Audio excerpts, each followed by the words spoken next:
Herzlich willkommen, liebe Leute, für eine neue Emission der Blick auf Europa. Das war Heiko Stoßbusch. Ich habe heute zwei Kolleginnen bei mir, und die haben auf dem Dossier geschafft, Detachement des Travailleurs oder Entsenderichtlinie, wie wir normalerweise daheim sagen.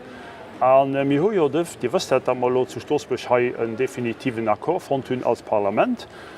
Lo geht es dann den Trilog demnächst am Conseil zu gucken, und ich gesehen aber da keine größere Schwierigkeiten. Ich meine noch, dass wir da eins gibt.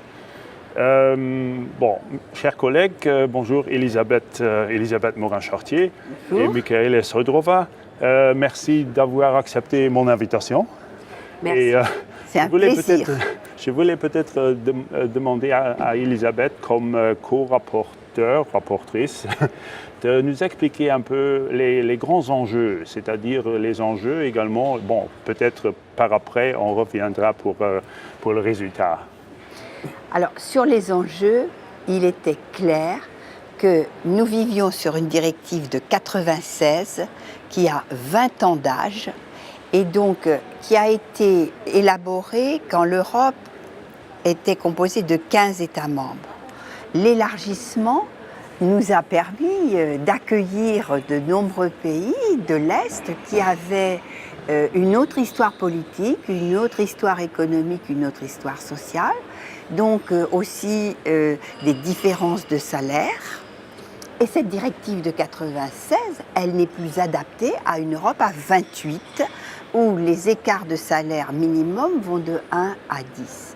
Et c'est cet écart de salaire qui entraîne de l'exploitation de salaires inférieurs par les entreprises qui peuvent se faire de la concurrence déloyale, mais aussi en exploitant des salariés qui sont moins payés. Donc il fallait réadapter cette directive et ce n'était pas facile. C'est la troisième fois que cette directive arrivait sur la table de travail au Parlement européen. La première fois, le travail a duré 5 ans, il n'y a pas eu de conclusion. Oui. La deuxième fois, il y a eu une procédure de contestation, le projet de texte a été retiré. Nous sommes à la troisième fois et nous avons bien tous ensemble l'objectif de réussir pour l'emploi, pour les salariés, pour les entreprises, pour l'Europe. C'est-à-dire une des grandes lignes dès le départ, c'était même salaire pour le même travail au même endroit. Voilà. Et donc le pilier central de la révision de cette directive, c'est que nous nous sommes tous entendus, sans difficulté, je dois dire, avec tous nos collègues du Parlement européen, sur la notion de rémunération. On a quitté l'idée de salaire minimum pour sanctuariser la rémunération. Qu'est-ce que c'est la rémunération? Pour le travailleur détaché, c'est être payé exactement comme le travailleur du pays d'accueil. Okay, oui. Salaire minimum, mais aussi les bonus qui sont attachés au salaire minimum dans l'état d'accueil. Ça peut être une prime de froid, une prime de pénibilité, une prime de risque, oui. Bon, une protection sociale spécifique au pays d'accueil. Okay, oui. Et les indemnités de logement, de transport, les frais d'alimentation ne peuvent pas être retirés par l'entreprise du salaire du travailleur détaché. Les indemnités doivent être traitées à part et permettent aux travailleurs détachés une vie décente dans le pays d'accueil. Ça, c'est le pilier central. À travail égal, salaire égal, sur le même lieu de travail. Ça signifie que sur les feuilles de salaire, le travailleur détaché et le travailleur du pays d'accueil ont exactement les mêmes lignes. C'est-à-dire jusqu'à présent, c'était le salaire minimum et si on trouve un accord, ça va être le salaire des conventions collectives, voilà. Tout ça. Pour vraiment arriver au même voilà. Seuil. On remet le respect des conventions collectives au centre parce qu'elles font aussi partie de cette sanctuarisation de la rémunération.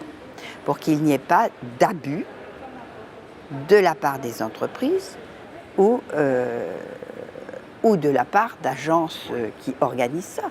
Moi, j'ai honte parce que parfois, ce sont des entreprises, des agences de mon propre pays qui vont organiser dans les pays de l'Est de l'Europe ces filières d'exploitation de travailleurs détachés.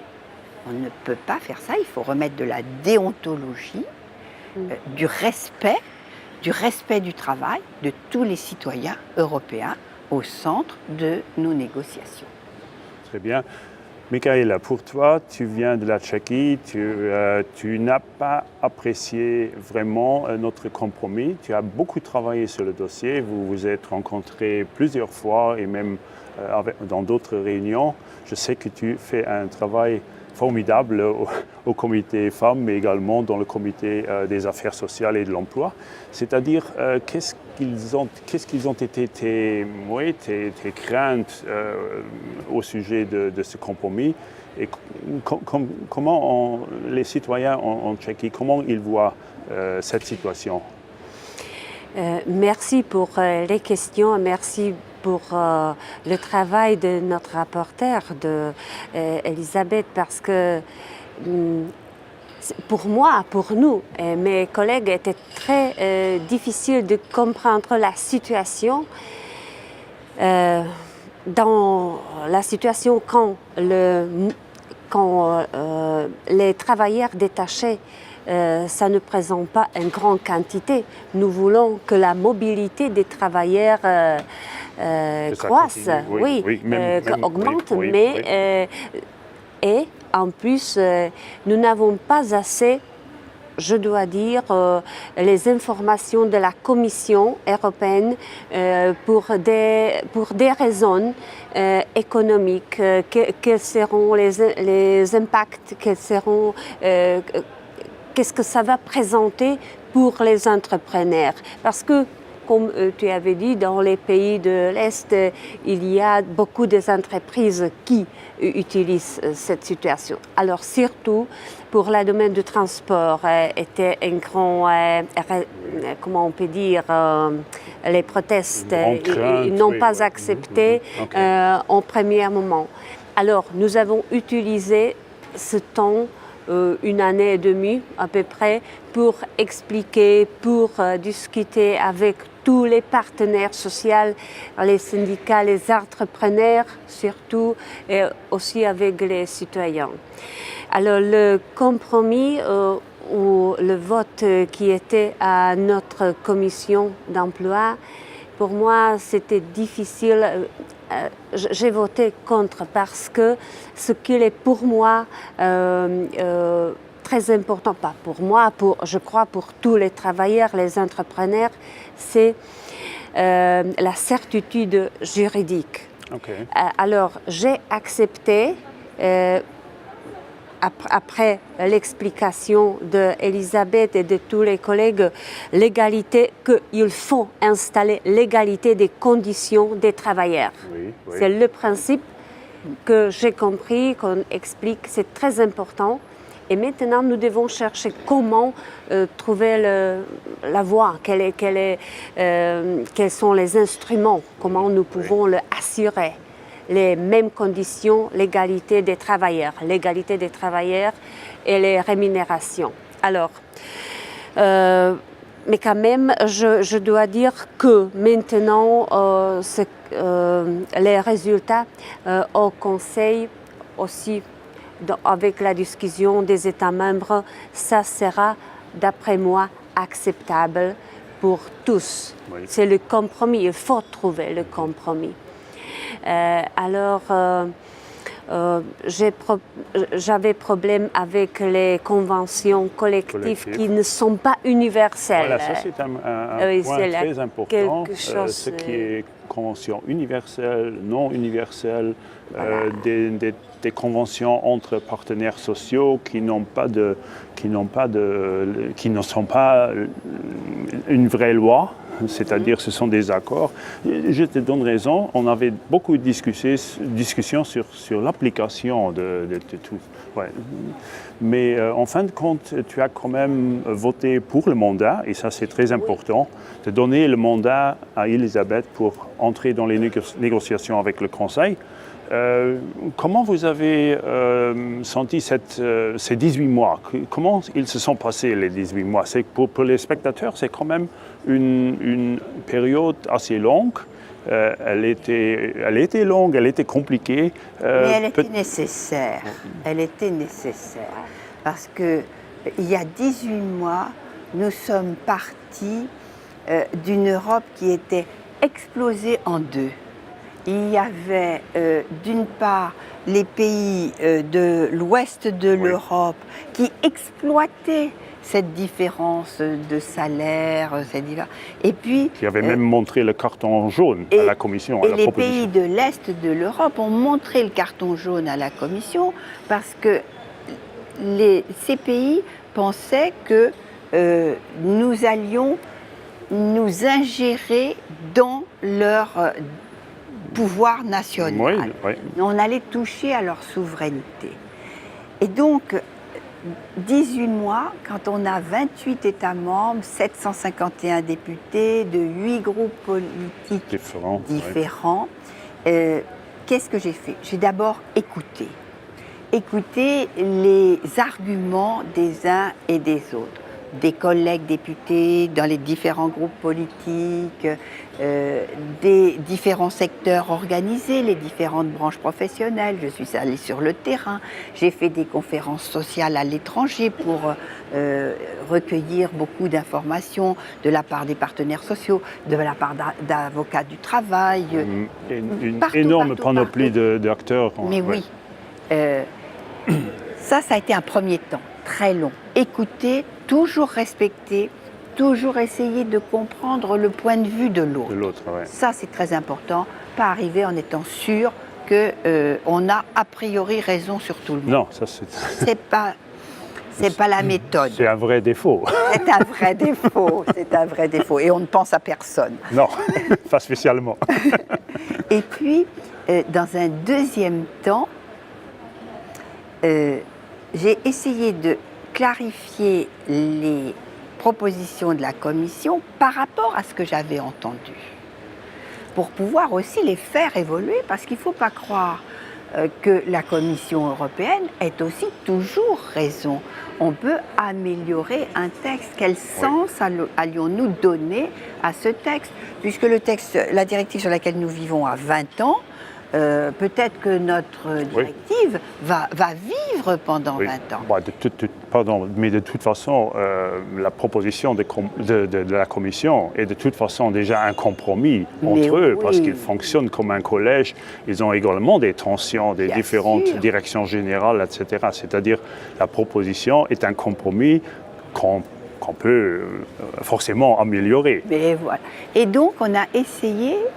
C'est toujours le cas au Parlement européen, les textes qui sont travaillés sont souvent travaillés dans beaucoup de concertations, et donc finalement on arrive à trouver des solutions sur certains points difficiles qui permettent à chacun de s'y retrouver. C'est ce qui fait le travail tellement intéressant ici. Voilà, exactement. Et donc après, c'est ce que j'ai bâti avec les rapporteurs des différents groupes politiques, avant que nous passions au vote. Mais dans ma technique de négociation, si je peux vous révéler le dessous des cartes, ce que je fais, c'est que je ne négocie pas point par point. Mais je fais un paquet global. Oui. Hein, je fais un paquet global pour avoir un texte qui se tienne. Et je pense, c'est une autre remarque dans l'art de la négociation, je pense que quand on y négocie point par point, on pousse un point, on laisse tomber d'autres. Alors que là, j'ai essayé d'avoir vraiment un texte où j'ai vraiment cherché l'équilibre pour les travailleurs détachés, l'équilibre pour les entreprises, l'équilibre pour les États membres. J'ai entendu la procédure carton jaune. J'ai donné des responsabilités aux États membres par exemple dans l'extension possible de la période de détachement ou bien dans l'application de telle ou telle convention. Ça, c'est vraiment après de la responsabilité des États membres. Et c'est important aussi d'avoir entendu la procédure carton jaune, et nous, qui n'était pas destinée au Parlement, mais qui montrait un malaise, une réaction auquel nous devions réagir. Peut-être pour terminer, 2 questions sur le résultat. Peut-être la première à Michaela. Le gouvernement tchèque a accepté ce compromis au sein du Conseil. On est maintenant sur la position du Conseil, c'est 12 plus 6, ça fait 18 mois. Nous, on est à 24 mois. Tu crois qu'on va trouver un accord sur ce point avec le Conseil, ou est-ce que ce sera une barrière supplémentaire? Je crois que ce qui était le plus compliqué dans cette directive, c'était la position du transport. Alors, si on va enlever le transport retiré,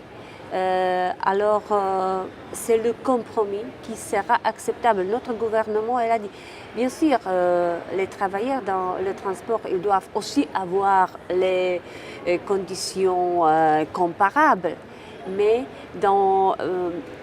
ils auront leur propre directive. On le prévoit. Pour les dans le futur. Dans le futur. Ouais. Et le compromis de Conseil pour nous est acceptable parce que pour l'instant, on aura utilisé pour les travailleurs la directive 96. Alors, ils auront le salaire minimum d'après la directive. La nouvelle proposition, ils vont avoir un salaire plus élevé. Plus élevé. Mais c'est la question pour la directive pour le transport. Et alors, je pense, pour notre gouvernement et aussi pour les partenaires, le compromis sera acceptable. Sera acceptable. Elisabeth, Michaela vient d'évoquer le transport, mais j'ai juste peut-être une dernière question au sujet de la sous-traitance. Pour moi, c'est un grand enjeu, cette sous-traitance, parce qu'on connaît des exemples où il y a une chaîne de sous-traitance, et le dernier, on ne connaît plus ni l'entreprise, ni les conditions. Voilà, et peut-être sur ce point... Alors, nous, la sous-traitance... le Conseil n'en veut pas. Le Conseil n'a même pas mentionné... Non, le Conseil n'a mentionné, ne reste que sur les accords collectifs universels et n'a pas mentionné la sous-traitance. La sous-traitance fait partie des écarts qui se creusent et, j'allais dire, l'évitement d'une Europe véritablement sociale où à travail égal, salaire égal sur le même lieu de travail. C'est un des points de divergence. On a des points d'accord avec le compromis accepté au Conseil. On a de meilleures idées qu'eux sur certains points, et je les porterai. Tout à fait d'accord. Et je les porterai. Et puis, il y a des points où on a des divergences. Et il y a... Et tu as confiance qu'on trouvera quand même un accord? Alors, on trouvera un accord. On trouve toujours un accord. Mais moi, dans les négociations, je prends tout mon temps. Oui. Je prends mon temps, comme on l'a fait, Michaela, dans le dialogue, la concertation. Je prends mon temps parce que je veux avoir un texte solide qui corresponde à cette volonté à travail égal, salaire égal sur le même lieu de travail, mais aussi qui nous permette d'envoyer aux travailleurs, aux citoyens européens, un véritable signal que l'Europe s'occupe de l'emploi, que l'Europe, tout en respectant le niveau national, s'occupe des travailleurs. Et ce texte qui est conforme à la libre circulation des services, comme tu le disais tout à l'heure, doit aussi être le socle de l'Europe sociale et c'est pour ça que dans notre mandat de négociation au niveau du Parlement européen, il y a aussi l'extension de la base légale qui m'a été confiée dans mon mandat de négociation. Donc moi je pars avec une feuille de route votée par le Parlement qui correspond à mon mandat de négociation. C'est mon honnêteté politique et intellectuelle que de défendre la feuille de route qui m'a été votée. De toute façon, je rendrai compte aux différents députés, aux différents pays, aux différents organismes de l'évolution des... C'est un mandat très fort parce qu'on a voté avec une très grande majorité ton rapport, votre rapport. Merci, chers collègues, pour la participation. Merci à vous. Et ouais, on va travailler. Merci, c'était un plaisir. On va continuer à travailler ensemble, comme d'habitude. Merci. Merci, ich leef Leiit fir d Nokucken doheem. Dat ass mal enke eng Positionioun gewircht, wo man ha net heisetzen an alle go der selvichter Menung sinn, an awere Kompromiss fond hunn an fan de Kont, dat hicht all Seiten ass an dat ass dat Flot ha am Parlament wie mir schaffen, dat hicht Munnech Leiit so ja dat se faule Kompromiss, nee, et ass ke faule Kompromiss, et ass e Kompromiss, den als Viro bringt, hein zu sinn et Kklengschritt, hein zu sinn Groschritt, hein zu gindieren, op wo mat gerechen huet. So ich Merci fir d Nokucken enke bis die nächste Woche.